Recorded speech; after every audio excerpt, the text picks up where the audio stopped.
Praise the lord. ఎడారిలో ఒంటరైనట్లుగా ఉందా నీ జీవితం?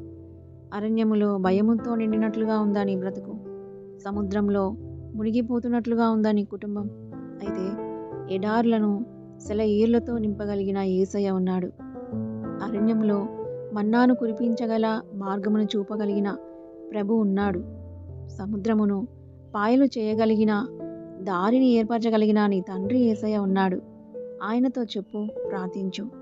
ఆయనకు ఇష్టం లేని విడిచిపెట్టుచు, ఇష్టమైనవి చేయుచు, ప్రార్థించుచు, నిరీక్షించు. సంపూర్ణంగా దేవునిపై ఆధారపడు. అప్పుడు నీ జీవితంలో ఉన్న ఎడారి అనుభవాన్ని పచ్చిక బయలుగా మారుస్తాడు.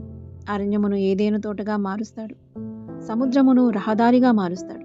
ఆయనకు అసాధ్యమైనది ఏదీయూ లేదు.